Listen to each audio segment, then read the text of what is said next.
Pemerintah mengantisipasi periode libur Natal dan Tahun Baru yang berisiko meningkatkan kasus COVID-19. Juru bicara pemerintah untuk penanganan COVID-19, Wiku Adhisa Smito, dalam konferensi pers yang digelar secara daring pada Kamis 28 Oktober, menyatakan kasus positif COVID-19 telah menurun selama 15 minggu terakhir, dan kini kondisi kasus di Indonesia berada dalam titik terendah. Hal ini disebut Wiku perlu dipertahankan agar tidak kembali meningkat saat periode libur Natal dan Tahun Baru yang akan segera tiba. Terlebih, mobilitas masyarakat yang terus meningkat merupakan tantangan terbesar bagi pemerintah dalam mempertahankan penurunan kasus.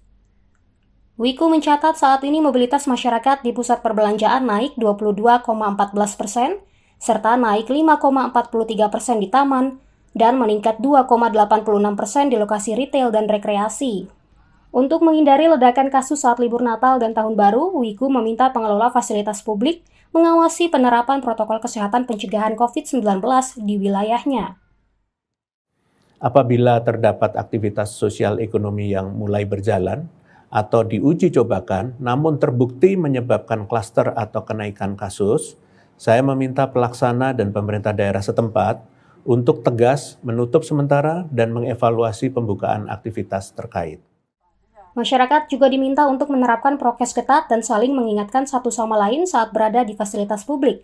Guna mengantisipasi kenaikan kasus, Wiku menyampaikan penting memastikan masyarakat mendapatkan perlindungan maksimal melalui vaksinasi dosis penuh. Hingga kini, Wiku mencatat baru DKI Jakarta, Bali, dan daerah istimewa Yogyakarta yang lebih dari 50% penduduknya sudah mendapat vaksinasi hingga dosis kedua. Sementara 21 provinsi lainnya tercatat masih di bawah 30% warganya yang telah mendapat vaksinasi dosis kedua. Tim Kantor Berita Antara mewartakan.